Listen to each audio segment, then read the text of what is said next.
All right, we're back for another UFC preview and predictions. The main event this weekend, Dustin the Diamond Poirier gets his second crack at the UFC Undisputed Lightweight Championship, but he's taking on the new champion in Charles Oliveira. Also in the co-main event, Amanda Nunes, Juliana Pena. Also got Kai Kara-France taking on Cody Garbrandt, Sean O'Malley, Raulian Paiva, Josh Emmett, Dan Ige, Jeff Neal, Ponzinibbio, Pedro Munhoz, Dominic Cruz. So many good fights in this card. Tuivasa, Sakai. It's a pay-per-view UFC 269 from Las Vegas, Nevada, and you probably noticed it, but if you haven't, there's some echo in this room. I'm in a new setup, so that's the reason to that. But hopefully, we'll get this fixed in the very near future. But for now, again, there will be a little bit of an echo. But now let's get into this card. We take a look at last week's prediction results. I guess we did all right. We actually did pretty well. Of course, last week's card, Font and Aldo. We didn't get the main event right, but we scored big on Clay Guida. I honestly didn't think he was actually going to win, especially after he was getting beaten bad early in the fight, but he comes back, he beats Leonardo Santos. Manel Kopp won pretty early. We got Brian Barberena, we got Cheyenne Vlismas. We got Dusko Todorovic too. Morona we thought was going to win. Brendan Allen lost, which sucked, but still, we got a lot of those right. Final result 8-5. I'll take it. Pretty solid for a fight night card. Now let's get into UFC 269, and also, folks, if you haven't yet, make sure that subscribe button down below for some more UFC here on the channel. Starting off the card here with Jillian Robertson and Priscilla Cachoeira. The first thing you need to know about this fight is obviously Jillian Robertson, tremendous ground game. She's got very good jiu-jitsu. The thing you gotta know is Priscilla Cachoeira has been taken, or last fight she got taken down 4 times by Gina Mazzani. Now, did Priscilla Cachoeira end up winning that fight? Sure she did, but Jillian Robertson ground control and her top control is so much better than Gina Mazzani's is. So if you're getting taken down 4 times by Gina Mazzani, you're probably gonna get taken down by Jillian Robertson as well. Now, Cachoeira, you know what she does. She's gonna try in there. She's going to try to go in there. She's going to try to strike with her opponents. Now, how is that really gone for her in the UFC? Not great. I mean, she's 2-3. She's got back-to-back wins over Shannon Dobson and Gina Mazzani. The losses, Valentina Shevchenko, Molly McCann, and Luana Carolina. And for Jillian Robertson, she's been in the UFC for a pretty long time, making her debut back in December of 2017 off The Ultimate Fighter. She comes in, she beats Emily Whitmire, she beats Molly McCann, she subs both of them. Then she gets subbed by Mayra Bueno Silva. Then she beats Veronica Macedo, she beats Sarah Froda, she loses to Macy Barber, beats Courtney Casey, beats Poliana Botelho, and then drops back-to-back fights to Talia Santos and Miranda Maverick. But Miranda Maverick's later on in this card, and I think very highly of her, and Talia Santos just beat Joanne Calderwood, and maybe is on her way to a title shot. Probably next, honestly. It's either going to be her or Andrea Lee, I would think. So, I mean, Talia Santos is at the very top of the weight class, and Miranda Maverick, I think someday probably will challenge for a championship. Now, will she win it? I don't know, because Valentina Shevchenko's there. But all you got to know about this fight, Jillian Robertson, tremendous ground game. You've seen her get the submissions before in the past. The Courtney Casey sub was big on the Blades Volkov card. The subs against Molly McCann and Emily Whitmire. Emily Whitmire is just all right, but those subs are huge. And you look at a fighter in Priscilla Cachoeira, who's 2-3 in the promotion, who they gave her Shannon Dobson, who's not the best UFC fighter ever. I mean, Shannon Dobson wasn't very good. I know she scored that big upset win over Maria Agapova, but other than that, what did Shannon Dobson do in the UFC? Nothing. She beat Gina Mazzani to Cachoeira. What did Gina Mazzani do in the UFC? Okay, she beat Rachel Ostovich. She beat Wu Yan Nan, but that was a long time ago. That was in 2017. Cachoeira is not winning this fight. The only way she wins this one if she's actually able to stuff every Robertson takedown. I highly doubt that's going to be the case. Jillian Robertson will be able to land that takedown. She'll be able to land it effectively. And I think, honestly, she'll probably be able to sub Cachoeira down there. I don't think Robertson is going to have too many problems. I'm going to go Jillian Robertson second round submission. I think she'll be able to get that takedown in the first round. In the second round, I think she'll be able to find the finish. So, yeah, I'm going to go Jillian Robertson second round sub. Again, I don't find this fight competitive at all. I'm going to say lock all day. Jillian Robertson picks up the win. Now we've got Tony Kelley taking on Randy Costa, and for Randy Costa, coming off that loss where he did lose to Adrian Yanez, but there's no shame in that. Adrian Yanez is still undefeated in the UFC. We've picked all 4 of his fights correctly, and I think that guy's going to be in the top 10, top 5 very soon. There's nothing bad with losing to Adrian Yanez, and in that fight, Randy Costa held his own. He actually outstruck Adrian Yanez until he got put out, but still, Costa fought a very good fight in that one. His striking is always crisp like it was in the Journey Newson fight when he knocked him out in the first round with a head kick. Huge. Before that, he beat Boston Salmon by KO in the first 2. And his first fight in the UFC, he ran into a very tricky out. And Brandon Davis, he got subbed by Davis in the second round. But that's all right. You look at his opponent in Tony Kelley. Now, Tony Kelley, I mean, his first fight in the UFC, it's a loss to Kai Kamaka III. Kai Kamaka III, obviously now in Bellator. I'm glad he picked up a win over John DeJesus. But Kamaka, should he been cut? Probably not. But Kamaka beats Tony Kelley by unanimous decision. It's on Miocic and Cormier 3. It's a pretty fun fight, actually.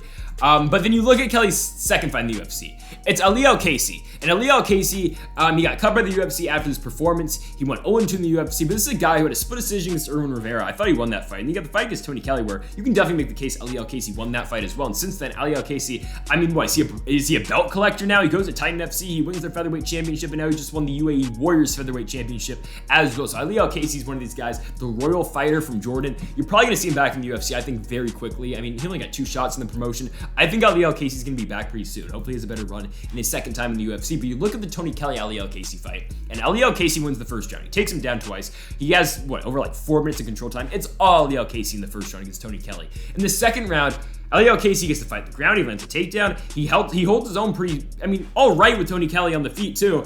I give that round to Aliel Casey as well. And then the third round, it's a striking round, and I think you could give the third round to Aliel Casey as well. Now, did he win the third? I don't know. Did he win the second? Maybe not, but I think you got to give at least one of those two to him. The first round is obviously Aliel Casey. In the scorecards, one of them's got 30-27 for Kelley, the other two's got 28-29 for Kelley. When you hear the 30-27 in that scorecard, you're thinking, okay, Aliel Casey gets the win. How could you have 4 minutes of control in one round and still lose the round? I don't know what we're doing, but Daryl Ransom, that was the judge, made it 30-27. I don't get it. I believe that was in Fight Island. Yeah, it was. Maurice Santagan was in Fight Island. I don't know what fight you're watching, but I gave that one to Aliel Casey. So, nonetheless, though, Tony Kelley's got 2 close fights. The Kamaka fight is close. He gets taken down 5 times in that one. The Aliel Casey fight, it's close, but he gets taken down 5 times as well. How does Randy Costa win this fight? Well, it's damn not sure. You're damn sure it's not going to be through the takedowns. Randy Costa's not going to take anyone down. That's just not his game plan. He's going to go in there, he's going to strike with you. Tony Kelley wants to do the same exact damn thing. So you're going to see a pretty fun fight on the feet. Both these guys will throw bombs. You've seen Randy Costa with his big knockout, highlight reel finish over Juni Newson. Same thing in his second fight in the promotion as well. Tony Kelley is looking to bang in there as well. Kelley's 7-2. For Costa, he's 6-2. I think this is a fun fight. It could go either way. You're going to see a striking affair, but honestly, when you look at this one, Randy Costa's got so much more power than Tony Kelley. And I think Tony Kelley is going to be there to be hit against Randy Costa. You saw Kamaka hit him a lot in their fight. Aliel Casey didn't land that many shots against Tony Kelley, but he does land clean on just a couple of occasions. I think if Tony Kelley leaves his chin out there like he did in the Kamaka fight, Randy Costa is going to piece him up, and I think Randy Costa eventually will finish him. I'm going to say Randy Costa. This is going to be a big one on the prelims. Las Vegas, T-Mobile Arena. Going to go bold pick. Randy Costa knocks out Tony Kelley in the first round. I think it's an explosive first round, but I think Randy Costa is just the better striker. I think he's got a lot more strikes in his repertoire than Tony Kelley, and I think, yeah, Randy Costa is going to finish him. I'm going to go Randy Costa first round KO. So Ryan Hall is back, and he's taken on a pretty good grappler in Derek Minner, but a very good grappler that's also been submitted 8 times in his career. Yes, the weird game with Derek Minner. He's had a couple fights in the UFC. He fought Herbert Burns in the Contender. He got subbed, and he also got subbed by Grant Dawson in his first fight in the UFC in Norfolk, Virginia. But Derek Minner's a good grappler. The thing is, I think Minner's going to play the game with Ryan Hall on the ground. Because you know what Ryan Hall does. You saw the Ilia Topuria fight. Hall just goes in there. He, does a bunch of Iminaris. Does he get him? No, he doesn't. But he just rolls around the ring or the octagon for a round. Eventually, Ilia Topuria catches him, finishes him. He catches him on the ground. And he knocks him out with ground and pound. The thing is, Derek Minner, in order to win this fight, he's going to have to play the game with that. He's going to have to play the game with Ryan Hall. I think he's going to. Now, both these guys' striking games aren't very good. Derek Minner can't really strike all that well. And you know damn well Ryan Hall can't really strike all that well. So maybe, just maybe, we get a Colby Covington, Kamaru Usman, and we get a striking affair between Derek Minner and Ryan Hall. Would you want to see that? Personally, I don't want to see that. The thing with Ryan Hall is, you know how good his jiu-jitsu is. He's got some of the best jiu-jitsu in the game. Can he get the fight to the ground? Right? Can he get the takedown? Because no one's going to be attempting takedowns on Ryan Hall. If you do, Ryan Hall will most likely let you take him down. But the thing is, no one's attempted to take down yet in the UFC against Ryan Hall. Why would you? Is Derek Minner going to be that guy? Because Derek Minner does shoot a lot of takedowns. The Charles Rosa fight, it was surprising. I picked Rosa to win that fight. Derek Minner takes him down 4 times. He knocks down Charles Rosa in that fight too. It was a pretty dominant wrestling performance at Derek Minner. A lot of top control in that fight. The Elkins fight takes him down twice. Now, eventually, he gets KO'd by Elkins, does Minner. But Minner's going to go in there. He's going to look for a takedown. Is he going to take down Ryan Hall, though? I think he's going to. So then that just begs the question, okay, Derek Minner is going to play the game with Ryan Hall. Can he win it? I don't think he can. I just don't think. Derek Minner's a guy who's been subbed by Herbert Burns, who, yes, has good jiu-jitsu, and Grant Dawson, who has good jiu-jitsu and good offensive wrestling as well, and just a lot of ground awareness does Grant Dawson have. But you're going to play the game with Ryan Hall. I just don't think it's going to work for him. Again, I've seen Minner get submitted twice so far in the UFC. One's the contender, but still, he's been subbed 8 times in his career. I just don't think he beats Ryan Hall. I think Ryan Hall eventually is going to get this one to the ground. Be it Ryan Hall doing some crazy Imanari, like the BJ Penn fight, getting it to the ground, or Derek Minner shooting for a takedown of his own. And if you know he shoots for if Derek Minner shoots for a takedown of his own, Ryan Hall's just going to fall down with him. It's the Mackenzie Dern effect. Like, that's what Mackenzie Dern does. If someone tries to take her down, I'm looking at you, Hannah Cyphers, or Brandon Marcos, she'll just go down with him. Yeah, it wasn't Hannah Cyphers, it was Brandon Marcos. But yeah, we're taking Ryan Hall to beat Derek Minner all day here. Like, all day I'm taking Ryan Hall. I know he lost to Tapia, but Ilia Tapia is a very good fighter. He's 24 years old. That guy's a stud. He's 11-0. He's got power. He's got a ground game. Tapia is going to be one of these guys in the top 10 very soon. But in this fight, Ryan Hall, Derek Minner, Hall's 36 years old, and Minner's 31. Minner's had, what, 38 pro fights? Ryan Hall's had 11. Give me Ryan, he's at 10. Give me Ryan Hall all day. I think he's going to catch him in something. I think he'll catch him something. By the way, actually, I need to mention it. Ryan Hall throws a spinning back kick all the damn time, too. His boxing's not all that great, but he'll throw that spinning back kick, and he will throw it effectively. I believe he landed on Elkins in their fight. But yeah, Ryan Hall all day here. I think he's going to sub Derek Minner. I think he'll get it done pretty easily, too. Or, I wouldn't say easy. I think he'll get it done pretty early, because I think there will be a war down there between him and Minner, but I think Ryan Hall will catch him in something. Going Ryan Hall, first round sub. Give me 2 subs in the first 3 fights. The former title challenger is back. It is Alex Perez, back from his fight against Deiveson Figueiredo, UFC 255. In the main event, he did lose, but now he's taking on Matt Schnell, a guy coming off a loss, and he's won just 1 out of his last 2 in the Tyson Nam fight. Was very close in Abu Dhabi, but you're looking at Alex Perez. Okay, he hasn't fought since, what, November of last year. He's taken over a year off, which is good. Now, you don't always want to see that, but he didn't really take a beating in the Deiveson Figueiredo fight either, so maybe you don't want to see that. But you look at the Figueiredo fight, Perez doesn't get to do anything. Like, yeah, he hit some leg kicks. He landed, like, what, 6 strikes in that fight? Figueiredo gets him in a guillotine. He ends the fight. Okay, it just shows you the grip Figueiredo's got. You thought Perez was almost out too. He was going to sneak his head out and he's going to have top positioning. No, he couldn't get it. So Figueiredo submits him pretty early. How did Perez get that shot? It was because of his good striking the Formiga fight. Jussier Formiga was a guy at the time. If he beat Alex Perez, he was probably looking at the next title shot. No, Perez shut Formiga down in that fight, to the point where Formiga couldn't walk. It was just leg kicks constantly by Alex Perez. You know how good his leg kicks are. And he did it to Jussier Formiga. The Jordan Espinosa fight, gets the fight down, gets the takedown, arm triangle, gets it done in 2 minutes. Mark De La Rosa fight, more of the same, dominant wrestling, dominant striking, all Alex Perez in that one. Before that, he ran into Joseph Benavidez, and that was the time where Joseph Benavidez was on like his killer run at 125 without the belt. Like, he was the uncrowned champion at the time, was Joseph Benavidez. Because it was at that time where Cejudo was going up to 135. He wasn't really fighting all that much. Because it was the time where Benavidez beats Cejudo. He loses to Bellator champion Sergio Perez, who ends up spinning back fist against Horiguchi. I mean, I picked Horiguchi, but I don't know, man. Give me Pettis Horiguchi, too. That was a banger of a fight. I think Horiguchi could beat Pettis, but definitely he was winning that fight. Just give me Pettis and Horiguchi again, please, in the Grand Prix. But he loses to Pettis. Okay, that's fine. Just Benavidez. Then he beats Alex Perez. He beats Dustin Ortiz, and he beats Jussier Formiga. Okay, at the time, Cejudo, okay, he beat Cejudo, but then Cejudo won the belt after. But Pettis, Perez, Ortiz, and Formiga, all 3 of those guys were supposed to be like title challengers. They were supposed to be eventually fed to either at one point Demetrius Johnson, or they're supposed to fight Henry Cejudo. Benavidez beat all of them. And I remember at the time when Jussier Formiga and Deiveson Figueiredo, Formiga beats Figueiredo. So Benavidez gets to fight Formiga instead of Figueiredo. He beats Formiga, and then Figueiredo, by losing to Jussier Formiga, beats Tim Elliott, and then instead he gets the fight against Benavidez after Formiga fought him, and Benavidez lost to Deiveson Figueiredo for the belt. Now, given if Figueiredo beat Formiga, would he have beaten Joseph Benavidez in their fight? Most likely he would have, and who knows what would happen next. And Figueiredo probably would have fought, I don't know, probably would have been Jussier Formiga again? Like, I don't know, because Formiga probably would have fought Tim Elliott, and he probably would have beat Tim Elliott. Just a weird timeline. But that was the time where Joseph Benavidez was on his run. So, no shame in losing to Joseph Benavidez, does Alex Perez. Getting back to the subject here of Alex Perez. But that was like, what, his 4th fight in the UFC?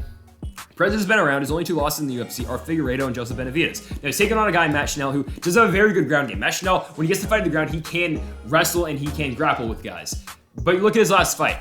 He fights Bontorin. He loses. Bontorin takes him down. Bontorin outstrikes him. Just a unanimous decision win for Bontorin. Before that, he beats Tyson Nam, does Matt Schnell. Now, it was a split decision. I don't know how you get a split decision thought Matt Schnell won that one pretty convincingly, but whatever. It was in Fight Island, sure. Before that, for Schnell, he loses to Pantoja. Alexandre Pantoja, though, tremendous fighter. He gets knocked down the first round. I think Pantoja should be next for the winner of Moreno and Figueiredo. If he's not, there's something wrong. But Schnell loses, no shame. For that, beats Jordan Espinosa, subs him with the triangle, beats Luis Smoka before that, beats Inoue, beats Beltran, and loses to Hector Sandoval in his first fight, or second fight. And then before that, he lost to Rob Font. But again, no shame into losing to Rob Font, even though he just lost to Aldo. I don't give a damn. Rob Font is a tremendous fighter. He outstruck Jose Aldo, but Jose Aldo's power was the difference. Now, if you're just going back to Perez versus Matt Schnell, though, I think Alex Perez wins this one, because I don't think Matt Schnell's going to be able to take him down. Matt Schnell's at 33% takedown accuracy so far in the UFC. I don't think he'll be able to take down Perez. Perez takedown defense is pretty solid, 87% right now in the promotion. I don't think that pathway is there for Matt Schnell, so if you don't get that, you know how good of a kickboxing game Alex Perez has. And do I think Matt Schnell is going to be able to keep up with Alex Perez on the feet? I don't think he's going to, because if you're going to keep up with Rodrigo Bontorin on the feet, can you keep up with Alex Perez? I don't think so. I think Alex Perez is going to beat Matt Schnell. I think it's a 30-27. I think it's a dominant 3-round performance. I think he gets back in the win column. Maybe if he doesn't take too much damage in this fight, book him quickly, turn him around quickly against Pantoja. Then you do Pantoja and Perez, and then Figueiredo and Benavides, and then you do, or not Benavides, excuse me. I hope Benavides isn't fighting Figueiredo. Moreno and Figueiredo, and then you do the 2 winners fight, and then there you go. You got your title fight, little 4-man tournament. Who knows? If Schnell wins, I don't know what you do. But I think Perez wins. Give it to him by unanimous decision. I just don't like the matchmaking here. I mean, you got Aaron Blanchfield, Miranda Maverick. That's okay. I mean, like, again, I think it should be a fun fight. But Miranda Maverick's 24 years old. We're talking about her as, again, a potential title challenger. Aaron Blanchfield's 22. She's like very good in her last fight. I just don't get why we're matching these two up so quickly. Because Miranda Maverick beat Macy Barber, she didn't, but like, watch that fight. Tell me she doesn't beat Macy Barber. She has a fight against Macy Barber. Don't know why you booked that fight too. Again, I get you don't want to save all these prospects, but at some point, in a division like this at 125, normally, okay, say this is at 150 or even 265. Yeah. Even Tom Aspinall, Chris Dawkins, the perfect two guys. I wouldn't be against that fight. Dawkins and Aspinall. Now Dawkins has got to get rid of Derek Lewis next week, which really, I don't know. That's a tough fight. We'll get to that fight when we get there next week, but I get the matchmaking there because you're not in need of contenders in that weight class because, okay, you got Ngannou, you got Gane, you got John Jones coming, you still have Stipe, you still got Derek Lewis too, you got Curtis Blades, you got Rosenstruck, you got Volkov, you got a lot of guys at the top of 265 and a lot of the weight classes in the UFC. At 125, you don't. You're trying to build fighters up for Valentina Shevchenko, and unless this is a number one contenders fight, which it's not, there's no need to book Aaron Blanchfield and Miranda Maverick together. And again, I get seeing who the best is right now, but still, they're 22 and 24. I don't get the matchmaking right now because you have Macy Barber beating Miranda Maverick, but technically now, but a lot of people think Maverick won that fight, but still, technically on the record, it goes to Macy Barber, but no one really credits her with the win, but still, on Maverick's record, it's a loss. You just get into weird booking situations like this because at 125 right now, there are 2 solid contenders, actually 3. I'll say there's 3 solid contenders right now at 125 who can potentially get a title shot. The first one's Kelley Kuchagian. She's already lost, though, to Valentina Shevchenko. The other one's Andrea Lee. Andrea Lee won her last 2 fights, but before that, she lost 3 in a row. So, okay, Andrea Lee. And then before that, after that, we've got Tyler Santos, who probably is the strongest case out of all of them. I think, though, you're likely to see Andrea Lee because I think the UFC really wants to build in that, she beat Antonina, so now you gotta do her versus Valentina. I think it'll actually be Lee next. If I had to put my money on it, I'm gonna go Andrea Lee, Valentina next, and then we're doing Santos and Kuchagian, which makes sense because if Santos then beats Kuchagian, then she's got a name. If Kuchagian wins, then she beats off another prospect, and then I guess you're gonna have to do the Kuchagian and Valentina rematch. Or hey, if Andrea Lee wins, then you have her fight Andrea Lee. But you're going back to this fight with Blanchfield Maverick. I don't really see why it makes sense right now. But since it's a fight, you gotta talk about it. So Aaron Blanchfield's first fight in the UFC looks very good. It's her only fight so far in the promotion, but she looked great. Sarah Alpar, given she's the best UFC fighter, maybe not. But Aaron Blanchfield goes in there, she lands takedowns, she outstrikes her. I mean, every single round Blanchfield shows some of her striking and she shows her wrestling as well. Each round, she went 1 of 1 on her takedowns in each round, 3 minutes to control on every single round. Tremendous performance out of Aaron Blanchfield. You couldn't ask for more. Her wrestling is very good. Her striking is getting better as well. I think Aaron Blanchfield maybe a total package at 125. But then you look at Miranda Maverick, who her wrestling is just keeps on getting better and better in the UFC. Now, the Macy Barber fight, again, she won the fight. I thought she won the fight. Official scorecards, though, she lost it. She went 1 for 1 in her takedowns. Barber attempted 6 of them, only landed 1. Maverick, though, in that fight, she outstrikes Macy Barber. Macy Barber is supposed to be the boxer with heavy hands. I thought Maverick won the fight. She outvolumed her, whatever. But you look at Maverick's 2 fights before that, the Liana Jojua fight busts open her nose, or the bridge of the nose. It's disgusting. Jojua gets completely cut open, and the Jillian Robertson fight was pretty dominant for Miranda Maverick. It was on a pay-per-view main card, and yeah, Miranda Maverick looked very good over Jillian Robertson that one. Robertson's fighting earlier in this card as well. So, can Maverick beat Erin Blanchfield? I think she will. I think it's a little bit too quick of a step up in competition for Erin Blanchfield. I think it's a good test. Now, I think it's a good test. But I just think it's too much right now. Miranda Maverick's on a very good run right now. If she beats Macy Barber, she's not having this fight right now. Like, if she beat, I forgot to mention her, another 125 prospect, Manon Fiorot. Watch out for her. She's fighting Jessica Ai. But if Miranda Maverick beat Macy Barber, you're looking at her and Jessica Ai. And Miranda Maverick would destroy Jessica Ai, and that gives her a name because I challenged for a championship. I think Maverick's going to beat Erin Blanchfield. Again, I think it's a pretty dominant performance. I'm going Maverick by decision. I won't bank on a finish here because Blanchfield is tough, but I'm going Miranda Maverick, beat Erin Blanchfield. So I know all the hype right now might be on Andre Muniz because he just beat Jacare Souza and he broke Jacare's arm. But honestly, man, like Eric Anders has got a very good shot to win this fight because you just break this one down. Muniz, you know what he's good at. It's the jiu-jitsu. Is he a great striker? No, he doesn't really do it all that much. That's okay.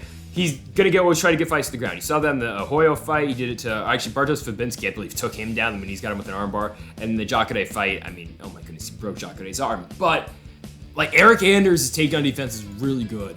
And you saw in the Darren Stewart fight, okay, Stewart took him down, but Anders reversed positioning and dominated Darren Stewart on the ground. I mean, man, I don't know. Like, the third round, Stewart goes for a takedown, he gets it, and then Anders reverses him, and he's got 4 minutes of control time. Can Muniz... okay, the thing is, you know what Muniz, he can threaten off his back like Darren Stewart can't, but Eric Anders is such a presence on top. Could be trouble. He throws bombs from the top. He's got very good ground and pound. Eric Anders knows he's very good at positioning on the top. It's a tough fight for Muniz. I really think it is. Like, I like Dricus du Plessis. That was Muniz's first opponent before Anders came in. I think, honestly, and okay, this is coming from a guy who I said Dricus du Plessis might be a future UFC champion. I said that. Will it happen? I don't know. But I think Dricus du Plessis stylistically was a better matchup for Andre Muniz than Eric Anders is. Because Eric Anders, again, you know what he does well. He stuffs takedowns a lot. But even if he does it, he knows how to reverse it on the ground. You saw in the Stewart fight, he was so good on the ground against Darren Stewart. Can Muniz do it? I don't know. Again, though, going back to my point earlier, though, there's always the thing, okay, Muniz can threaten off his back. Darren Stewart really can't. And like, you go through Muniz's fights against the Hoyo fight, he beats him by decision, a lot of top control. The Fabinski fight submits him, Jacare more the same. Eric Anders has had an off-and-on run in the UFC. I mean, he loses to Machida, he beats Tim Williams, he loses to Thiago Santos in the main event. He loses because of exhaustion. He took that fight in short notice, though. But he loses to Theodorou. He loses to Khalil Roundtree. Beats Vinicius. He beats Joe Mearshart. He loses to Jotko. And then he's got the 2 fights with Stewart. Yeah, I think Eric Anders has got a shot. I'm very close in this one. Like, I'm really close in this fight. I want to pick Muniz because, ride the wave of momentum because of his last fight. He looked very good in that fight against Jacare. I mean, it's probably the best you can ever look against Jacare Souza. But I kind of want to pick Eric Anders here. I'm so split. I'm very split. Because I think Anders has a legitimate shot of, stopping the ground game that Muniz is going to bring. I don't know. Oh, my goodness. I'm going to take a shot on Eric Anders. Yeah, I'm going to do it. Don't take my word for it. Like, do not, this could backfire. But I think Eric Anders has a legitimate shot to beat Andre Muniz here. And just looking at it, I think this is a pure toss-up. I'm looking at Tapology right now. 85% Muniz, 15% Anders. Yeah, you know what? Give me Eric Anders. He's again, he'll win some, he'll lose one. But look at the fights he does lose. He gets knocked down 4 times by Khalil Roundtree. Is Andre Muniz gonna knock down Eric Anders 4 times? Don't think so. Jotko outstruck him. Is Muniz gonna outstrike Anders? Don't think so. Machida outstruck him. I don't think Muniz is gonna outstrike him. Yeah. Give me Eric Anders. I think he'll beat Andre Muniz. Do I think he'll finish him? I don't think he will. But I think Eric Anders is going to win this one. Yeah, I think he, keeps top control. I think he really works positioning well. Give me Eric Anders, big upset pick. He beats Andre Muniz by decision. Now, I took a shot on Jordan Wright's last fight. It was against Julian Marquez. He was a pretty big underdog in that one. I took a shot. I was like, all right, I'm going to take Jordan Wright here. I think, honestly, I think his striking's better. Fight got canceled. Okay. Am I taking him to beat Bruno Silva, though? Yeah, right? I don't know. Bruno Silva's very good. Bruno Silva is a very good fighter. You look at his couple fights in the UFC, it's a Wellington Turman win, it's an Andrew Sanchez win. Now, you don't need much to beat Wellington Turman right now in the UFC. Sam Alvey couldn't do it, even though he got poked in the eye a million times. But Bruno Silva does what he needs to do against Wellington Turman. He knocks him out in the first round. Okay. The Andrew Sanchez fight. Andrew Sanchez, dominant wrestling performance in that one. That's what he does. He's coming there. He's going to keep trying to take you down. Is Jordan Wright going to take down Bruno Silva? I don't think he's going to. But Sanchez did it against Silva, but Silva eventually, in the third round, hey, every fight starts in the feet, knocked him out. The point I made when I picked Jordan Wright versus Jamie Pickett, I picked Jordan Wright, but I didn't think he was going to knock him out in the first round. I actually thought Jordan Wright was going to take him down. I haven't seen the ground game out of Jordan Wright so far in the UFC. Haven't seen it. I saw him in a contender too. I've seen 4 fights of Jordan Wright in, under the Zuffa banner. He has not attempted takedown once. He has not landed a takedown once. Bruno Silva has good takedown defense. He doesn't shoot for takedowns either. But it's like, I don't think Wright's gonna take him down. So, striking fight, Bruno Silva, Jordan Wright, who are you taking? Jordan Wright can land some bombs, like no doubt about it. Jordan Wright can land some bombs. He's a very, very powerful puncher. He knows, what Jordan Wright does well. Good strikes, a lot of power, but same thing can be said about Bruno Silva. I mean, the Andrew Sanchez fight, again, put some bombs on him in the third round. The first round with Turman is a very good round for Silva as well. He's 21-6 for a reason. I mean, he's got so many knockouts to his name. He's got, 18 knockouts, 0 subs, 3 decisions. Silva knows what he does. Keeps the fight on the feet, stuffs takedowns. All right, let's go. Let's go to war on the feet. I think you're going to see someone get knocked down this one, no matter what. I think it's an uphill climb for Jordan Wright no matter what. I just think it is. Just looking at the way Bruno Silva fights and watching how Bruno Silva fights, it will be an uphill climb no matter what. But still, yeah, give me Bruno Silva. No chance Jordan Wright wins this fight. Silva's going to catch him in the first round. And I really like the Beverly Hills Ninja and Jordan Wright, but I think Silva's going to catch him. Give me Bruno Silva to beat Jordan Wright. I'm going to go first round knockout. I picked 3 fights with Silva in the UFC. All at first round KO. Give it to me again. First round KO for Bruno Silva. Someone's getting knocked out. We've got Tai Tuivasa and Augusto Sakai, and what a turnaround it has been for Tai Tuivasa. Really big turnaround for him. He goes from, I think he got cut. He beats Andrei Arlovski. He loses 3 straight fights. They give him Junior Dos Santos, Pagoy, Ivanov, and Sergey Spivak. He loses all 3. It's gonna happen to you. He comes back, he beats Stefan Struve, knocks him out in the first round. He knocks out Harry Hunsucker in the first round. Knocks out Greg Hardy in the first round. And now he's back again to take on probably his biggest step up in competition. It's Augusto Sakai. And Augusto Sakai is a lot better than those 3 names, because Augusto Sakai is a guy who's in 2 straight main events. He lost both of them, but he owns a win over Blagoy Ivanov, even though he held the cage in that fight. But and a win over Marcin Tybura, and a win over Andrei Arlovski, and a win over Chase Sherman, and a loss to Chet Congo. Don't know why I said that, but he does have a loss to Chet Congo too. Augusto Sakai is a very good fighter. He's a very good fighter who's got a very good ground game. His cardio is not the best, but it's a 3-round fight. You're probably not going to need it. Again, I don't see this one going more than 1 round. I don't think it's going to. Whatever the under is on this one, bet it. Even though maybe it's a half round. If it's a half round, don't do it. But Tuivasa and Sakai, someone's getting knocked out. You look at the Sakai fight against Rosenstruik, he gets knocked down in the first round. Okay, he lands 3 strikes. It's going to happen to you. The Overeem fight. Overeem takes over as the fight progresses, and eventually Overeem wins by TKO in the 5th round. The Blagoy-Ivanov fight, it's a close fight. If Sakai doesn't grab the fence, if the referee takes a point, Sakai loses that one. Even if he doesn't grab the fence, he loses the fight too. So it's a weird circumstance in that one. You can make the case Sakai should have lost 3 in a row. The Tybura fight knocks him out in the first round. One of his better wins now, looking at how Tybura has really, done well recently. I know he lost to Volkov, but still, Tybura's back in the top 10 of the weight class, and that's a good win now for Sakai. Look at his opponent in Tai Tuivasa. There's not much to really say about Tai Tuivasa. It's just that he's got a lot of power. He throws flying knees sometimes, and yeah, he'll throw bombs. Close his eyes and throw bombs. There's really nothing else to say about it. He's an entertaining guy to watch. You gotta like watching Tai Tuivasa fight, because in his fights, someone's probably gonna get knocked out. This is a guy in Tai Tuivasa, when he got Junior Dos Santos had him in full mount. Tai Tuivasa is on bottom in full mount, and he's still trying to throw hammer fists from the bottom. That just shows you the type of guy Tai Tuivasa is. And the Greg Hardy fight, he knocks him out in a minute. The Hunsucker fight knocks him in 50 seconds. Struve knocks him out with a second left in the fight. I just think this is going to be a banger. But power for power-wise, Tai Tuivasa's got more power than Augusto Sakai does. It's just a matter of can Sakai really just work on his punches and out-volume Tai Tuivasa to the point where he gets him tired and eventually finishes him later on in the fight, maybe the second round or maybe even the third round. I don't think this one's going to get past one, really. Maybe he'll get to the second, and if it gets to the second, I really favor Sakai.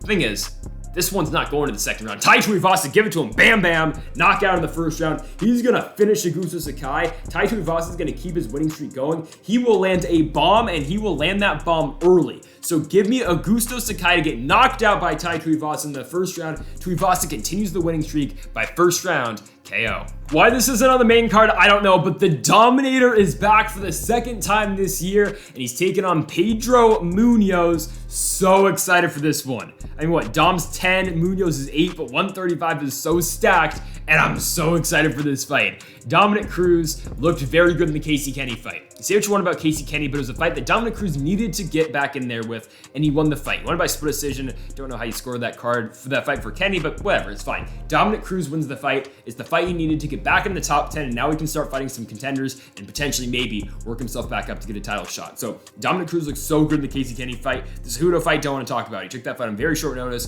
got knocked out by Cejudo. Did Peterson left the fight, or did he end the fight early? Maybe he did, considering Keith Peterson. I mean, what are we doing recently? I mean, I'll take it. Thanks for letting Clay Guida win that fight, but my goodness, Dominic Cruz, you know somewhere Dominic Cruz was pissed watching that Keith Peterson lack of a stoppage. I'm glad Clay Guida won, but yeah, you know somewhere the Dominator was pissed about that. But you know what Dominic Cruz brings. Very nice double leg takedown. They saw him land twice against Casey Kenny, did it against Uriah Faber, TJ Dillashaw. That's really what secured him rounds to win the championship back from TJ, is that those doubles that Dominic does throw. He's so good at those double leg takedowns, and his striking, you know, I mean, Dominic Cruz's striking is always good.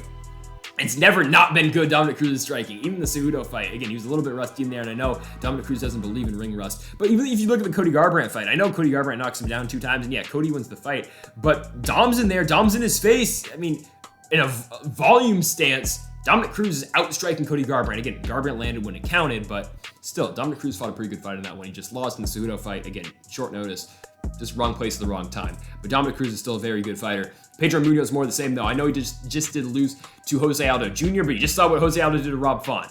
So Pedro Munhoz stood in there for 3 rounds and traded with Jose Aldo. Given he got outstruck, but it was a striking fight for 3 rounds. It was a tremendous fight. And unfortunately for Munhoz, he didn't get the win. But still, Pedro Munhoz is a very good fighter. Now, the thing is, he's lost 3 out of his last 4. But you look at the guys he's fought. Last one against Aldo, he loses. He beats Jimmy Rivera, who's very good. He loses to Frank Yeager, who's, you know, say what you want about Frank Yeager. I still think Frankie's got it. Actually, never mind. I just remember the Chito Vera fight. Don't know if he still got it. I like Frank Yeager, whatever. The Aljamain Sterling fight, he fights a pretty competitive fight with Aljo. Does Aljo win every single round of that fight? Maybe he does, but Munhoz is somewhat competitive with the current champion of the world. He knocks out Cody Garbrandt before that. He knocks out Brian Caraway before that. He beats Brett Johns by unanimous decision. Munhoz is a good striker. Munhoz is a very good striker. Will we see a takedown this one? You're probably going to see it at some point out of Dominic Cruz. Something to note, Pedro Munhoz, tremendous at stuffing takedowns, though. Only a couple guys, I believe, have done it so far in the UFC. I think Rivera did it once. And I think that might be it. Just Justin Scoggins, I think, landed a takedown on him. But I don't think Munhoz has been taken down all that much in the UFC. Oh, Sun Tzu did it in his first fight, too. But Munhoz is one of those guys who just doesn't get taken down all that often. Dominic Cruz, though, you know he's going to test it eventually, and you know he's going to work in those takedowns with his very good striking, that awkward head movement, you know, the head movement, he gets off the center line. Dominic Cruz, just masterpiece with the footwork, too. I think it's going to be a fun striking fight. I think you're going to see the better striker here. You're probably going to see all 3 rounds of action. Probably won't see a finish. And I can't pick against Dominic Cruz. I will never pick against Dominic Cruz. If they line up Dominic Cruz to fight Piotr Jan, actually, no, I pick Piotr Jan. But if they line him up against, like, Aljo, yeah, I'd pick Dominic Cruz. And I really like Aljamain Sterling. I still think Dominic Cruz is the top 5 bantamweight right now. I think he's still one of the best. Actually, okay. When you think about it, though, you got Aldo, you got Aljo, you got Jan, you got Sergio Pettis maybe in that top 5. I don't know. Yeah, Rafian Stotts is pretty good too. Marav's pretty good. I don't know. That's besides the point. By the way, give me that Bellator Bantamweight Grand Prix. So excited for that. Yeah, I still think Dominic Cruz can beat Pedro Munhoz. I'm going to go Dom by decision. It should be an exciting fight, but we're going with the Dominator. And now Josh Emmett's back. Emmett's taking on Dan Ige, and I'm so excited for this fight. Dan Ige is a monster. Josh Emmett, I mean, coming off of the torn ACL, but he beat Shane Burgos with the torn ACL, and you know how good Shane Burgos is. But Josh Emmett knocks down Burgos twice in that fight. He takes him down as well. That man's a monster, is Josh Emmett. He's built, I mean, that dude's got a lot of power. You see the knockout power he's got. I mean, the vicious knockout of Michael Johnson. He's losing the fight against Michael Johnson until he knocks him out with 15 seconds or something left to go. Josh Emmett's tremendous. But Dan Ige, very good fighter. He's been in a couple main events as well, given he is 0-2 in main events in the UFC. This one, obviously, not a main event, but could be a fight at main event, 100%. But Dan Ige, his first main event, it's a loss to Calvin Kattar. No shame in that. Calvin Kattar outstrikes Dan Ige. It's that simple. In the Chan Sung Jung fight, it was really the grappling out of Chan Sung Jung. Some of them we don't see much out of the zombie. I mean, because most of his fights are knockouts. It was the first time Chan Sung Jung has landed a takedown in a fight since May of 2012 when he subbed Dustin Poirier by a Darce choke in the main event on UFC on Fuel. So it was the first time in 9 years that Chan Sung Jung attempted a takedown, and he landed 3 of them, and he had over 10 minutes of control. It was crazy. Like, it was a dominant wrestling performance of Chan Sung Jung. Then on the feet, Zombie was outstriking Ige as well. Again, though, Korean Zombie's a top 5 145 pounder who, again, is still a fight away from the world championship. It's tough to beat that guy. Give me him and Yair Rodriguez part 2, please. Please, that fight would be awesome. But now we get Ige and Emmett. Dan Ige's striking is very good. He's been on the wrong side of 2 decisions. Again, he lost both those fights, and he was on the right side of one against Edson Barbosa in a fight. Did he win? Did he not? I don't think he won that fight. He got knocked down by Barbosa as well. They ended a takedown late in the fight too, but still, I don't think Ige won that one. But they gave it to him. The judges gave it to him. But no matter what, Dan Ige is a very good striker. He's a very good boxer. He's got the wrestling too when he needs it. He's not going to take down Josh Emmett, though. Damn sure he's not going to do that. Because Josh Emmett, very good wrestling. You saw it in the Burgos fight. He lands one.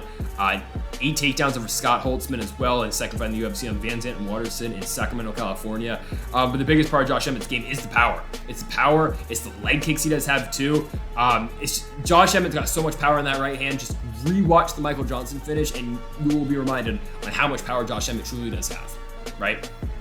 So, Emmett and Ige, and again, another thing with Josh Emmett, though, he has not fought since the summer of last year. It has been a very long time for him. It's been 18 months since Josh Emmett did last fight. For Ige, he was just in there in June, so it was only about 6 months ago. I don't know, man. I really don't know. I think it's a tough one considering the lack of activity of Emmett. Obviously, it's not his fault because he tore his ACL in the fight against Shane Burgos in that war, but it's just tough taking on a guy, Dan Ige, who's fought with 3 times since then. Ever so slightly, though, we're going to lean Josh Emmett. If Josh Emmett wins, it's either by decision or it's by KO. I know Dan Ige's never been finished, but you know what? I mean, Michael Johnson was never finished, right? When Emmett knocked him out? Yeah, give me Josh Emmett. Emmett by knockout here. I think he'll knock out Dan Ige. I think he's going to touch up the chin. And yeah, I really I believe Johnson got KO'd one more time before he lost to Josh Emmett, but still, I like Josh Emmett to knock out Dan Ige. I think we're going to see a tremendous fight on the feet, but I think the power is going to be the deciding factor out of Josh Emmett. Give me Josh Emmett to knock out Dan Ige. I think he does it in the 3rd round. It still should be a fun fight, but 3rd round KO finish for Josh Emmett. Raulian Paiva and Sean O'Malley will kick off the main card. I think this is a good fight, but I'll tell you what I think the UFC is doing, not what I think's happening, okay? Not what I would never say this about this fight. Maybe I would, but still. This is the way to get Sean O'Malley in their rankings. Because Raulian Paiva, he's a good fighter, yeah. But should Raulian Paiva really be in the rankings right now? Look at his wins. Like, sure, he beat Kyler Phillips. That fight should have been a draw. I don't know. Yeah, that fight should have been a draw. So I don't think he won that fight. He beats Zhalglas Zhumagulov in a fight where it's really competitive with Zhumagulov. And Zhumagulov's a guy who just got knocked the hell out by Manel Kape. But again, I'm the first to say Manel Kape thinks he'd be a future champion someday. But still, he beats Zhalglas Zhumagulov, and he beats Mark De La Rosa. Okay, Mark De La Rosa, I don't think he's fought in about a couple years. I think he was on a 4-fight losing streak. I don't know if De La Rosa is going to be back. I doubt it. Yeah. And this is a guy, Raulian Paiva, who's fought at 135 once in the UFC. He fought at bantamweight like back in 2018 and stuff, 2017 local promotions in Brazil, but he hasn't fought consistently at 135 in about 5 years. And now you're giving him Sean O'Malley, one of the biggest up-and-coming stars in the sport. Sean O'Malley, okay, what do you want me to say about the Chris Moutinho fight? Because Chris Moutinho, Like, sure, that guy had a lot of heart. I think he's got a fight coming up. I forget who Moutinho's going to fight. But it was just all Sean O'Malley. Moutinho didn't have any answers. He didn't. And O'Malley was doing his, his dribble stuff because, the Suns are in the finals, whatever. Yeah, Guido Canetti's the guy Chris Moutinho is going to fight. Honestly, that's a fight Moutinho could win. Canetti's like 41 years old. He's on a 3-fight losing streak. We'll get to that fight when we get to it in March. But Moutinho's actually got a shot in that one. I wouldn't be surprised if he somehow edged like a split decision in that one. But let's be real with ourselves here. Moutinho is not really a UFC caliber guy. He was dropping fights in CES. Like, he's not the greatest. And O'Malley made him look like an amateur. Like what Sean O'Malley's supposed to do against a guy coming off of a CES fight. So, and who wasn't even the CES champion. Before that, for O'Malley, you get him against Thomas Almeida. He destroys Thomas Almeida. He does, big. Mark Smith doesn't stop the fight early, so O'Malley does it again in the third round, knocks him out. Big finish. The Marlon Chito Vera fight now. When I was breaking down Vera and Sean O'Malley, I was so big on Sean O'Malley and I was so into the hype, and I kind of am right now, but you couldn't match how high I was on Sean O'Malley. No pun intended, by the way, with Sean O'Malley. But I wasn't I was so high on O'Malley coming into the Vera fight because he looked so good in the Wineland fight. The Vera fight doesn't go his way. Sure, Marlon Vera's a good fighter, but I was very confident in O'Malley. I believe when I started the prediction off, I think that was UFC 252, I think it was. I was like, oh, the Sugar Show's back, and he's going to run right through Marlon Vera here.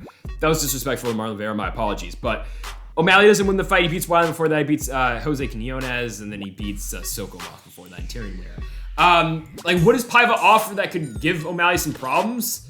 It's got to be through the striking, because I don't think he's going to, O'Malley's takedown offense isn't horrible. It's not. Almeida took him down once, but O'Malley popped right back up. And Paiva's not known for his takedowns either. I mean, it's 27% takedown rate so far in the UFC? You're going to see a striking fight. This is a fight built for Sean O'Malley to win. It's in Las Vegas, last pay-per-view of the year. You know what they're doing here. You knew what they were doing when they booked him against Smoka. Smoka just lost to Vince Morales. Obviously, the Smoka fight never happened with O'Malley. He beat Moutinho instead, but you knew what they were doing there. You knew what they were doing in the Almeida fight. Almeida's got a good record, but O'Malley knocked him out. Wineland, former WEC champ, but you know you know what you're doing there. He's a little bit older. They gave him a tough fight in Cheeto, and he lost. I wouldn't say Sean O'Malley's the UFC's Michael Venom Page. Kind of, though, but this is a real fight, though, for him. And Michael Venom Page, of course, just beat Douglas Lima. Did he win the fight against Lima? Personally, I didn't think so, but whatever. Venom Page is doing all right for himself. He's going to get mauled by Yaroslav Amosov, but whatever. So I wouldn't say O'Malley's that protected because they gave Venom Page some cans over there in Bellator. But just stylistically, this leans towards Sean O'Malley. It just does. Paiva can strike, but I think O'Malley's going to get him out there. I hate to say it, but Sean O'Malley's going to knock him out in the first round, guys. This is going to be a highlight reel performance. It's the performance they're looking to get out of Sean O'Malley. The Sugar Show continues. He's going to knock out Raulian Paiva, and he's going to do it in the first round. Now we finally got the long-awaited debut of Cody No Love Garbrandt at 125 pounds. If you remember, he was supposed to fight Deiveson Figueiredo, where Alex Perez stepped in to fight Figueiredo. That was originally supposed to be Cody Garbrandt. That was coming off the win over Rafael Assunção, where it was, hey, Cody Garbrandt's looking faster than he's ever looked. It was the big knockout win over Assunção.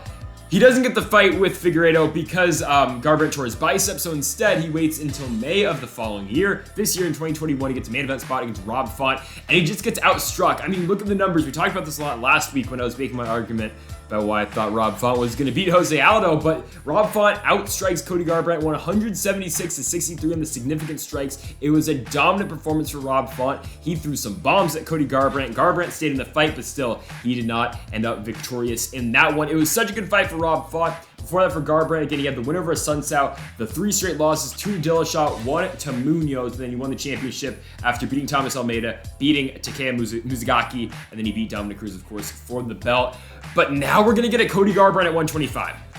And we're getting a Cody Garbrandt who's taken on Kai Kara France, a guy who's got a lot of power at 125. You just saw him knock out Bontorin in the first round on the Adesanya Blakovic card in Vegas at the Apex. Looked very good in that performance. He looked good in the Brandon Royval fight as well. Landed some bombs on Royval. He knocked down Royval in that fight, but in the end, it was the 2 knockdowns from Royval and the guillotine choke. It's a crazy, really crazy fight, UFC 253 between Royval and Kai Kara France. France stays in it, but he loses to Brandon Royval. Before that, he beat Tyson Nam. He lost to Brandon Moreno in a really close fight down UFC 245. He beat Mark De La Rosa, scored a really nice knockdown that one in Shenzhen, China. Beat Raulian Paiva before that, who Paiva was fighting Sean O'Malley. And then he beat Elias Garcia in his first fight in the UFC as well.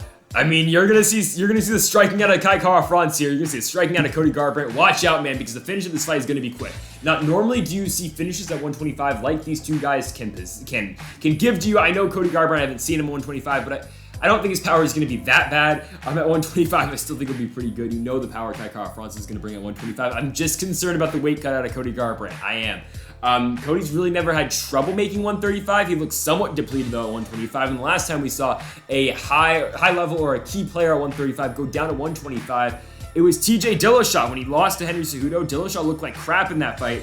In the weigh-ins and even during the fight too, even though the fight was only like 30 seconds against Cejudo. But Dillashaw looked horrible in the weigh-ins. I just don't know. Okay, I'll give you a pick, but the real pick is really after weigh-ins. If Cody Garbrandt looks like crap at weigh-ins, then take Kai Kara-France all day. I just don't know. I don't know how much Cody Garbrandt will be depleting himself. You know Cody Garbrandt's chin is not the greatest. He got knocked out 3 straight times, losing to Dillashaw twice and then Munhoz. And I know he stayed in there against Rob Font, but when you're a guy who's getting knocked out 3 times in his last 5 fights, and now you're dropping down a weight class, taking on a guy in Kai Kara-France who's got a lot of power as well, I don't know. But then also on the other hand, Cody Garbrandt can also always land a bomb. He's so quick. He can slip under something. He can always throw a haymaker or overhand right. That's the thing you always have with Cody Garbrandt. So that's why this fight's so tough to pick. Again, do not make any predictions or official predictions on this fight until after the weigh-ins, because then you'll really get to see really how Cody Garbrandt is. Don't just wait after the first weigh-ins when they officially weigh in. Wait till the ceremonial weigh-ins too, after Cody's rehydrated and all that. We will see, man. If we get a Cody Garbrandt, though, who is, at full strength, who isn't depleted after a weight cut versus Kai Kara-France, I think Cody Garbrandt will win. That's a big if, though. We will see how the weight cut goes with Garbrandt. But at 125, I like him to beat Kai Kara-France. I saw Brandon Royval stun and knock down Kai Kara-France twice in their fight just a couple months ago, or actually about a year ago now. If Brandon Royval can knock you down, Cody Garbrandt can too, but the thing is, can Cody Garbrandt eat the punches Kai Kara-France throws at him as well? I just don't know. You really just don't know. I'm going to pick this one, though, based off what I see now, and based on 135 Cody Garbrandt and 125 Kai Kara-France. I'm going to take Cody Garbrandt to knock out Kai Kara-France. I think he gets it done in the first round. I think we get a similar fight to what Cody Garbrandt and Pedro Munhoz was, and I just think Cody Garbrandt's going to land the bomb first. I think Cody Garbrandt's got more power. I think he's quicker. We will see how his chin holds up, but for now, Cody Garbrandt, in an absolute crazy fight, knocks out Kai Kara-France, and he gets it done in the first round. Yeah, not entirely sure why this one's so high on the card. I mean, I'll take it. Jeff Neal, Santiago Ponzinibbio. It should be a fun fight. Elephant in the room, Jeff Neal just got arrested about a week ago for a DUI, unlawful possession of a firearm, and 2 misdemeanors. Okay, he was released on a $2,000 bond. That's fine. Well, okay, it's not fine. Don't do that stuff. But the only problem with that is he's supposed to fight in 3 weeks when that happened. Just shows you how focused is Jeff Neal for this fight. I don't know how serious is he taking training. I don't know. I believe he got arrested on Thanksgiving or about then. I think it was the 25th. Was that Thanksgiving? It was. Okay, but still. He got arrested on Thanksgiving. Not great. And he's got to be on his A game against Santiago Ponzinibbio. And I know Ponzinibbio had that hiccup against Li Jingliang. That's going to happen to you when you don't fight for over 3 years. Or about 3 years. He comes back after the Li Jingliang fight where he gets knocked down in the first round. That's all right. He comes back. He has a very good performance against Miguel Baeza. It's a fun fight by Baeza. They trade throughout that entire fight. One of the fights of the year for 2021. And Santiago Ponzinibbio beats Miguel Baeza by unanimous decision. You can go through all Ponzinibbio's fights before the last 2. I mean, you got the win over Neal Magny where he beats him in the main event. He wins by KO in the 4th round. If you want to play MMA math, Jeff Neal is coming off a loss to Neal Magny. And who beat Neal Magny? Santiago Ponzinibbio. Before that, for Ponzinibbio, he beat Mike Perry. He beat Gunnar Nelson. He beat Nordine Taleb. Beat Zach Cummings. Court McGee. He was on a really big win streak in the UFC until that Li Jingliang fight. He's scheduled to fight Kamaru Usman, I do believe. Yeah, I remember that fight being hyped up. He's supposed to fight Robbie Lawler, Muslim Salikov. Of course, now he is back, though, with this fight against Jeff Neal. For Jeff Neal, DUI aside and all of that, he is on a 2-fight losing streak. The Neal Magny fight, I mean, Magny takes him down a couple times. It's just a fight where was the most entertaining. No, it wasn't. But Neal Magny did enough to get the job done in that one. The Stephen Wonderboy Thompson fight, that was all Wonderboy. I mean, Wonderboy won every single minute of that fight, every single second of that fight. Wonderboy was controlling where the fight was going. You know, that's what Wonderboy does so well. He controls the pace and really outstrikes his opponent from the outside. The Jeff Neal fight with Mike Perry might be my favorite Jeff Neal performance and probably Jeff Neal's best performance. He lands a really nice head kick in the first round. I believe that was the feature fight in the prelims against Mike Perry. Knocks him out. Finishes him in 90 seconds. It was a really big win over a guy, Mike Perry, who, I mean, at the time when Perry was coming off the loss to Vicente Luque, but it was a fight where, hey, I thought he beat Vicente Luque personally, and I think a lot of people thought Perry beat Luque too, and then Jeff Neal goes in there and knocks him out immediately. So, good one for Neal. Before that, he beats Bilal Muhammad, beats Nico Price, beats Frank Camacho, and then, yeah, and that's really been the Jeff Neal run so far in the UFC. You know he's got heavy hands. He's always got that, but the same can be said about Santiago Ponzinibbio. Ponzinibbio, a lot of good striking out of him as well. You're going to see a striking fight between Ponzinibbio and Jeff Neal. It's that simple. Both these guys are going to stay there. Both these guys are going to stay in the middle of the octagon, and they're going to trade shots. I'm going to take Ponzinibbio. And DUI aside, now, even if Jeff Neal didn't have the whole stuff going on Thanksgiving, I would have taken Ponzinibbio still, but that kind of increases that just makes me want to pick Ponzinibbio even more. I get it. Do you know how focused Jeff Neal is if he's drinking and driving 3 weeks before a fight? I don't know, man. Again, that could play a factor, that could not. I'm still taking Ponzinibbio, though, to beat Jeff Neal. I think he'll get it done.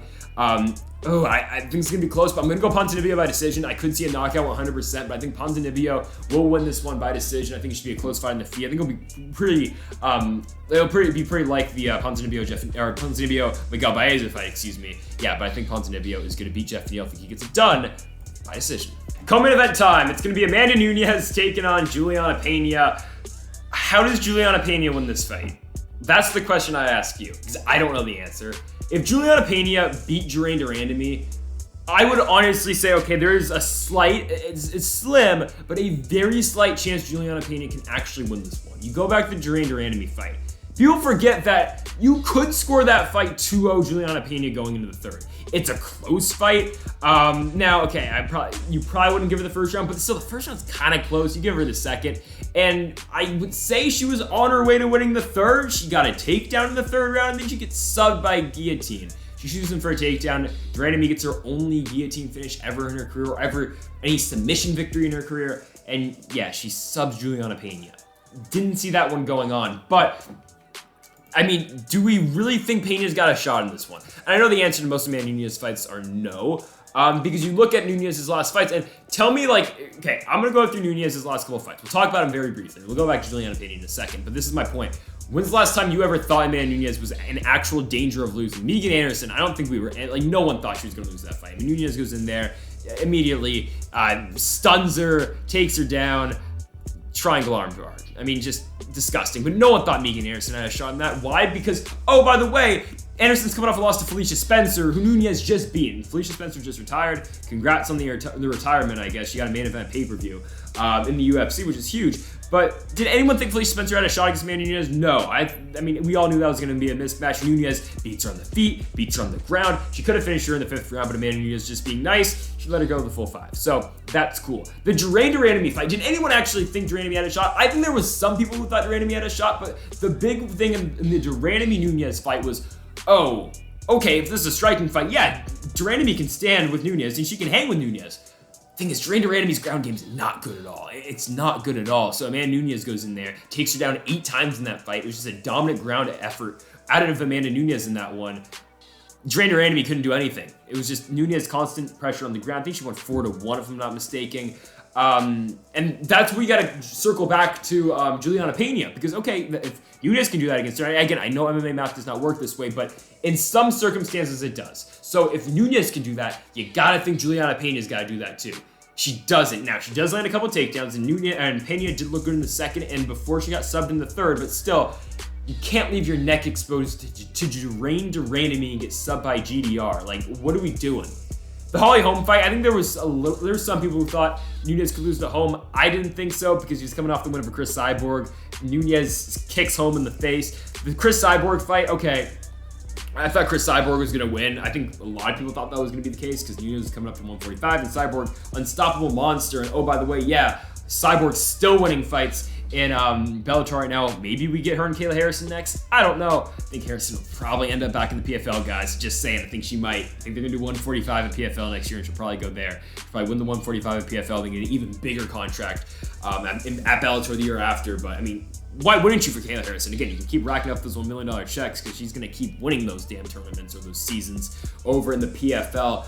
But I thought Nunes was going to lose to Cyborg. Didn't happen. Cyborg fought a really stupid fight, and Nunes knocked her out. I still would like to see Nunes Cyborg 2. I think Chris Cyborg, presents a very tough challenge for Amanda Nunes. Definitely a tougher challenge than anyone else you're going to see at 135 or 145, really in the UFC. But she beat Cyborg. The Raquel Pennington fight. No one thought Pennington was going to win that one. I thought Shevchenko was going to beat Nunes. Their second fight. Go watch that fight. Tell me Valentina doesn't win that one. I don't know. It's a close fight. Even Amanda thought she lost that one, but they gave Nunes a split decision win. Rousey, Nunes. Okay, I'll say it. I thought Ronda Rousey's going to win that fight too. Yeah. Everyone drank the Kool-Aid, okay? We all drank the Kool-Aid. Amanda Nunes is coming off the win over Miesha Tate. Valentina, we didn't really know how good Valentina was at the time. Until she beat Holly Holm. But, yeah, we all drank the Kool-Aid on Ronda Rousey at some point in time. Like, at some point in time, we all did, okay? We did. Now, I didn't drink the Kool-Aid to the point where I thought she was going to beat Floyd Mayweather in a boxing match. Didn't say that, but I thought she was going to come back and beat Amanda Nunes. Didn't happen. Okay, and then you go back to the Tate fight, Shevchenko, Sarah McMahon, Shayna Baszler, all those fights. All right, I actually thought she was probably going to beat Miesha Tate. That's back in July of 2016. So, okay, that's every Amanda Nunes fight. Compared to Juliana Pena, what does Pena bring that gives Amanda Nunes any problems? Well, what Juliana Pena will always tell you is that Amanda Nunes has been ducking her for years. She does not want this fight, and Juliana Pena is going to beat Amanda Nunes because this is what Juliana herself has said this. She thinks her ground game is going to be very tough for Amanda to deal with, and in the third, fourth, and fifth rounds, she can start to take over because Nunes will gas out. So what Juliana has basically said is, I'm going to lose the first 2 rounds, but I'm going to win 3, 4, and 5, and I'm going to win the belt that way. Or I'm going to finish her late in the fight with the submission. I mean, I like the confidence, and there's something you can't deny to Juliana Pena is that she is damn confident in this fight. Like, I don't know if it's a gimmick or whatnot. Female Colby Covington, who knows? Maybe she'll start wearing the red hat too. But she is confident. She thinks she's going to win this fight. Now, don't forget how the Sarah McMahon fight, though, wasn't great for Juliana. She was probably down 2 rounds to nothing when she eventually finished Sarah McMahon in the third round. Okay, I think this is what Amanda Nunes is going to do. Nunes, she's at this point of her career where she's going to start beating her opponents where they're best at, like John Jones was doing at the end of his run at light heavyweight. We'll see what he does at heavyweight. Amanda Nunes is probably going to take down Juliana Pena, and she's probably going to try to TKO her early in the fight. I think that's what she's going to do. You look at the Sarah McMahon fight. Sarah McMahon's able to land 3 takedowns against Juliana Pena. Who's to say Amanda Nunes won't be able to do the same? And I'm not saying Pena's going to do any better on the feet. I think Amanda Nunes, her best way of winning this fight is on the feet too, but like the only way she's in a little bit of danger is on the ground, and maybe Juliana throws up like an arm bar. Still though, Nunes is very good on top. She's very good with her jiu-jitsu. I don't think she'll have too many problems with Juliana being on bottom. I mean, the Durandamy fight, we already talked about it. Pena beats Nico Montano. She gets taken down 3 times by Nico Montano, given former world champion. But that fight's closer than you would like. Against Nico Montano, when you're taking on the greatest women's fighter of all time, and before that for Pena, it's the 3-year layoff, the 2-year layoff. She's given birth, whatever. She fought Valentina, beat Kat Zingano, beat Jessica Ai, and won the Ultimate Fighter. Yeah, Juliana Pena doesn't stand a chance there. I mean, Pena, hey, she thinks she can drown Nunes on the ground. Stylistically, Pena says she's the worst matchup for Amanda Nunes. Don't think so. It's not. I mean, can I name you a better stylistic matchup for anyone against Nunes? Chris Cyborg, maybe. But she's gone. Kayla Harrison, maybe. But, I mean, the Nunes stuff's a takedown. She wins the fight pretty easy. Nonetheless, though, Amanda Nunes is not dropping this belt anytime soon. You look at the weight class. Like, who's going to beat this woman? Seriously, who is beating Amanda Nunes anytime soon? Like, Holly Holmes probably not. I mean, you go back to 145. Norma Dumont's likely to get the next title shot. Irene Aldana doesn't stand a chance. Kevin Vieira, no. Miesha Tate, no. Just no. Durandamy, no. Yeah, Amanda Nunes is going to hold this belt forever. She's going to beat Juliana Pena, and she's going to do it with ease. We're going Amanda Nunes to TKO Juliana Pena. She's going to get it done on the ground with ground strikes. I'm going to go Amanda Nunes, second round TKO finish over Juliana Pena. Main event time. Here we go. Can Dustin Poirier do it? Can the Diamond finally win the undisputed championship of the world? It's gonna be tough. It's going to be tough. Charles Oliveira is a very tough fight for Dustin Poirier. Now, it's not going to be as tough as his first fight for the championship. No offense to Charles Bronx Oliveira, but I think we're all in agreement that Khabib Nurmagomedov was a tougher first title fight for Dustin Poirier than Charles Oliveira will be. But still, nonetheless, this is a tough fight for Poirier, and it's a tough fight for Oliveira too. So Charles Oliveira comes off that huge win over Michael Chandler, given Chandler's looking very good in the first round. I think one judge even had it at 10-8 for Michael Chandler in the first. It wasn't, but one of the rounds of the year, Michael Chandler is a punch away, and one punch away. If Dan Miragliotta was so close to stopping that fight, I mean, just imagine how different stuff would be right now. Michael Chandler as champion, this would be Chandler versus Poirier. Probably Oliveira would have just fought Justin Gaethje. That would have been just a different timeline.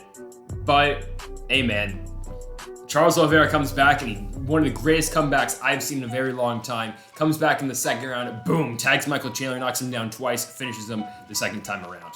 Charles Oliveira gets the championship. He beats Nick Lentz, he beats Jared Gordon, he beats Kevin Lee, he beats Tony Ferguson.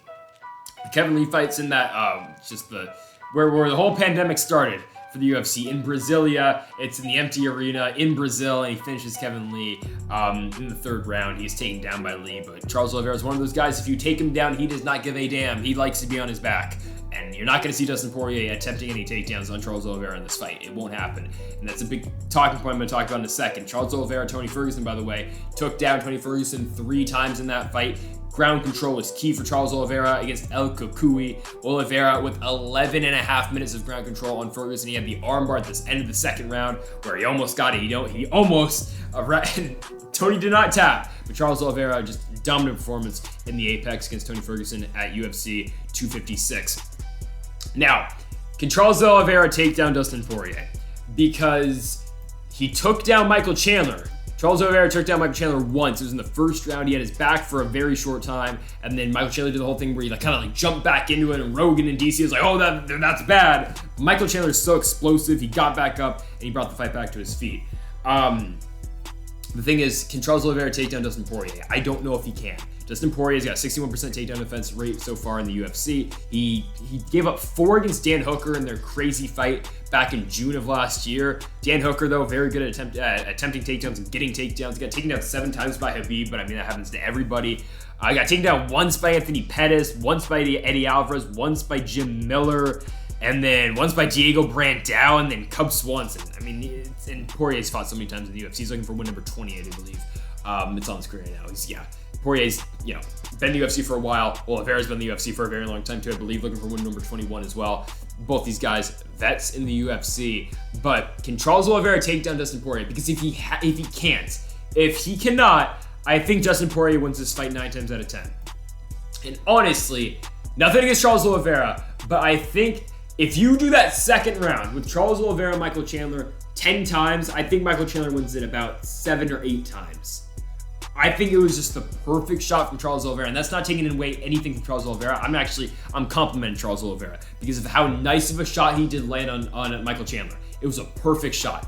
Absolutely hit the button, and that's not like, we're not talking about how Michael Chandler is a terrible chin or anything. No, that dude ate bombs from Justin Gaethje for 3 rounds and stayed in the fight and was telling Justin Gaethje, yeah, keep hitting me. Michael Chandler had his fist down, walked into Justin Gaethje, maybe the most powerful puncher at 155 we've ever seen. Yeah, Michael Chandler walked down, or maybe Michael Chandler is the most powerful puncher, but still, Michael Chandler, with his hands down, walked straight into it, kept tapping his chin, Gray Maynard style, hit me. That's Michael Chandler, and Charles Oliveira just the most perfect punch maybe ever at 155. Perfectly landed, put down Michael Chandler, and he won the fight. So I'm just saying how technical of a game Charles Oliveira's got and how perfectly placed his strikes are. It's going to be tough to replicate that. Dustin Poirier's got a tremendous chin. The slight knock we had on Michael Chandler was his chin. I don't think we can go to that anymore, but still, it's tough to put away Dustin Poirier.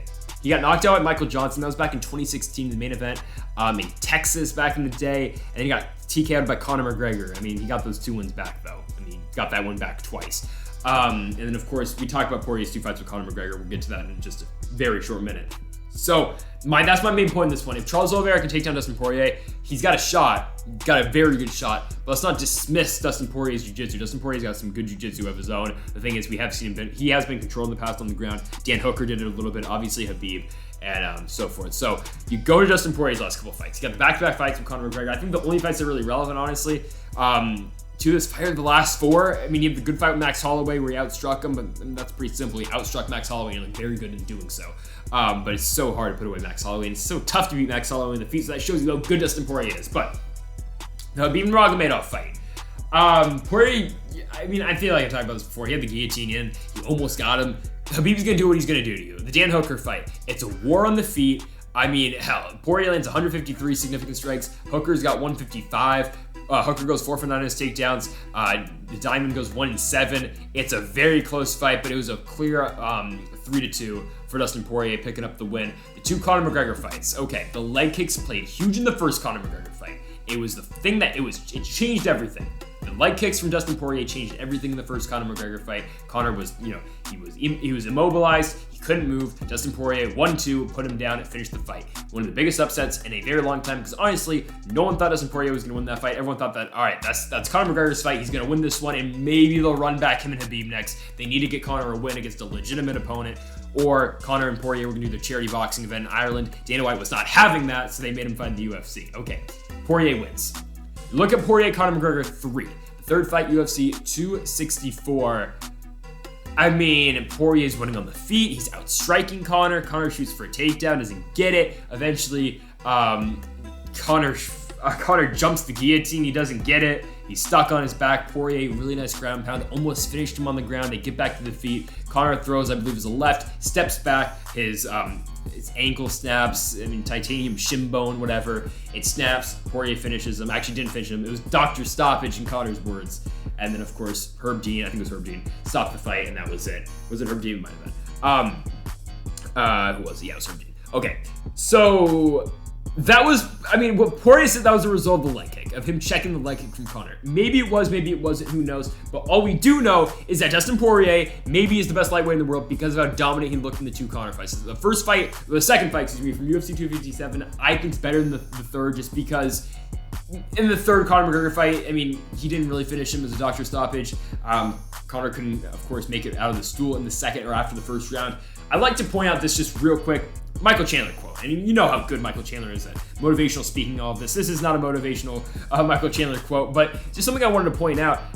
You know how Michael Chandler is being really respectful of Conor McGregor right now because I think there's a very good chance Conor McGregor fights Michael Chandler next, and I don't like that fight for Conor. I really don't. But if that fight happens, I'll have a lot of fun with it. It'll probably be a pay-per-view main event. It'll be a lot of fun. Maybe they'll do it in Ireland. I don't know. Because, hey, UFC's back. Fight nights are back in cities. Hey, we got one in Columbus coming up. We got London coming up. I'm so excited. Fight nights are finally back in cities. It's the best. But please get us at the Apex. Apex is for Ultimate Fighter and Contender Series only. Okay, but something Michael Chandler said about Dustin Poirier, Conor McGregor, the third fight was, you just don't know what's going to happen. Like, yeah, Poirier was probably going to win the fight, but you just don't know.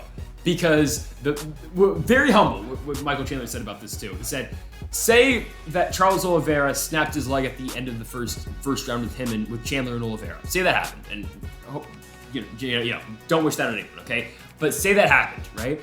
Oliveira, snaps his leg, and Chandler wins the belt. And you're thinking, oh, well, Michael Chandler was going to finish him in the second round anyway because how good Chandler looked in the first round. He almost finished Oliveira. So you're thinking, oh, okay. Well, still, Chandler was going to win the fight. Michael Chandler said, well, you could think that. You can think that all you want, but in the second round, in reality, Oliveira finished him. You just don't know what was going to happen in that third round with Conor and Poirier. Still, though, we probably think Poirier was going to win that fight in the second round. He probably was. But again, if the Charles Oliveira-Michael Chandler fight stopped after the first round, I think everyone would have thought, okay, Chandler was probably just going to knock him out in the second round. You just don't know. You just don't know, and that's how crazy MMA is. It's so nuts. But when you're breaking this fight down, we got to talk about Oliveira and Dustin Poirier. Again, you go back to the takedowns. Can Charles Oliveira land a takedown Dustin Poirier? I don't know if he can. I think he'll get out some opportunities, but I don't know if he can consistently land it to the point where Oliveira's always going to have that takedown open to him the entire fight. I don't think it's going to be that way. I think Oliveira's chances are going to be very limited on the ground, and if that's limited, he's going to have to find a way to land that perfect punch and put down Dustin Poirier like he did Michael Chandler. Because if not, I think this is going to be all Dustin Poirier. I think Dustin Poirier is going to do what Michael Chandler couldn't do, and that's finish the job. Michael Chandler, and I'm one of the biggest Michael Chandler fans you are ever going to find. I'm so big on Michael Chandler. I love the guy. But what Michael Chandler did when he knocked down Charles Oliveira, when he's a punch away from finishing him, he went back to the ground with him. And no, he didn't get himself in any trouble on the ground where, Oliveira was throwing up triangles or whatnot, or arm bars. No, he didn't get himself in that trouble. He kept going for the ground pound. He entered the half guard of Charles Oliveira and the guard of Charles Oliveira at the end of the first round when he could have simply Mergliata, get him up. Chandler probably would have finished him again. But that's MMA. You just don't know. Probably would have finished him, but who knows? I just don't think Dustin Poirier is going to make that mistake. I think when Poirier has Oliveira hurt, I think he's going to stand back up with him. He's going to tell him, let's go again.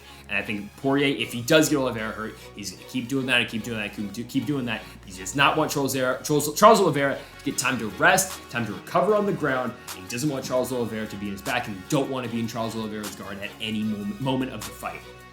So, that all being said, pure striking-wise, Poirier, Oliveira, you know who's the better striker is Dustin Poirier. Dustin Poirier might be one of the best boxers in the UFC. You talk about how good of a boxer Max Holloway is. Well, damn, Dustin Poirier outstruck that guy and won a 5-round fight for a world championship against Max Holloway. That all being said, we're going with the winner of this fight and new. I'm picking Dustin Poirier to beat Charles Oliveira. I think he will knock out Charles Oliveira, and I think he will get it done in the first round. I think it's a short night in the office for Dustin Poirier. I don't think Charles Oliveira is going to be able to land a takedown, and I don't think he's going to get too many opportunities to try to take down Dustin Poirier as well. I think Oliveira is going to try one. I think he's going to get stuffed, and I think Dustin Poirier, with the combination of working the leg kicks and also working the head, I think Dustin the Diamond Poirier is going to beat Charles "Do Bronx" Oliveira, and Dustin Poirier is going to become and new lightweight champion in the world. Bring on Poirier versus Gaethje 2. Oh my goodness, what a fight that's going to be. Even Oliveira Gaethje is going to be fun too. But I think Dustin the Diamond Poirier wins the title for the first time in his career. He finally gets the job done. Maybe he goes up to 170, but for sure I think a date with Justin Gaethje is next.